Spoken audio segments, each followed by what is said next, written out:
mga boss, magandang umaga po. Update lang natin dito sa ating channel mga boss. So nasa 113 days na itong si Mama Pig sa bana natin. Ngayong araw mismo mga boss, at bukas na yung due date nito mga boss. Nasa 114 days na siya bukas. At ngayon ay nasa 113 days pa lang mga boss. So bukas yung due date nito. So malaman na lang natin yung bukas mga boss kung manganganak na siya. So naka 1 week na rin akong nakabigay sa kanya ng lactating mga boss ha. Pero pa kunti-kunti lang yung bigay ko mga boss.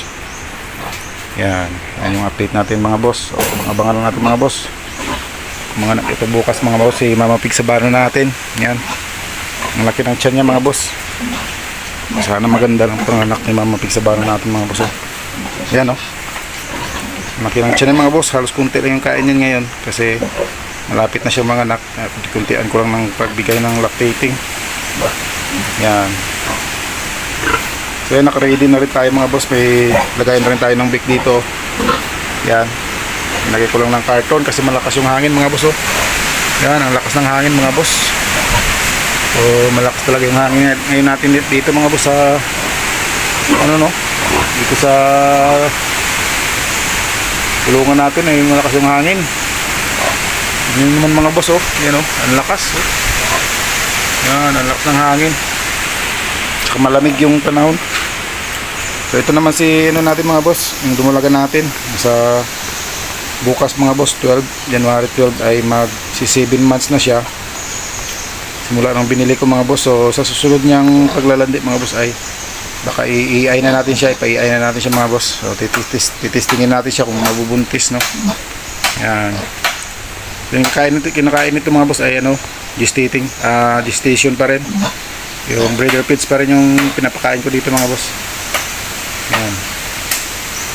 So medyo basa nga ng tumingin ito mga boss kahapon kasi nga malamig yung panahon natin, kaya ganun siguro. Yung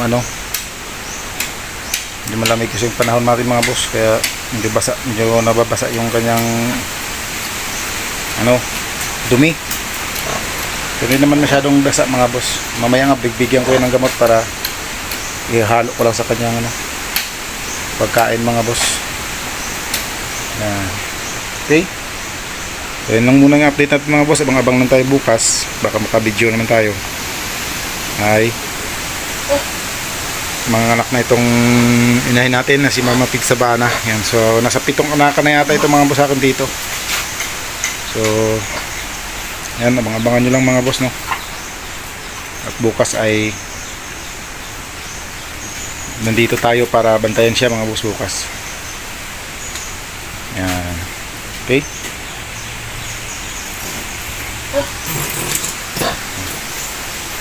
yan. So nag-repair pala tayo ng bubong dito mga boss. Nag-repair tayo ng bubong kasi butas-butas na.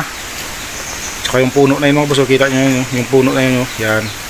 So pinatumba ko na kasi maraming bunga dito sa bubong natin na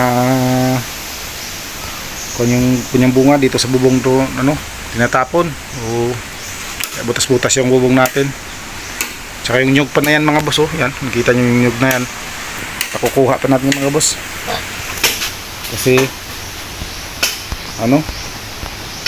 nagbibigay ng gulat sa mga alaga ko dito kasi yung bunga niya na bukulog dyan sa bubong. So yung mga gamot natin mga boss naka-ready na rin, mga bunting natin. Yan, okay mga boss. Yan na yung pangunahing gagamitin natin mga boss. So ko kasi ng tubig mga boss, nilagay ko ng tubig na mainit para ma-disinfect siya. Yan, pati yung pangtali natin sa pusod, gunting, yung natin injection, yung fiberglass, saka yung pangputol ng ngipin, saka yung mga karayam natin mga boss, dyan lahat. So dinisinfect ko yan kasi matagal na yan at gagamitin kasi natin yung bukas sa panganak ni Mama Pig sa bana natin. Yan. Okay, mamaya punasan ko yung mga boss para matuyo at natin, balutin natin ng tila na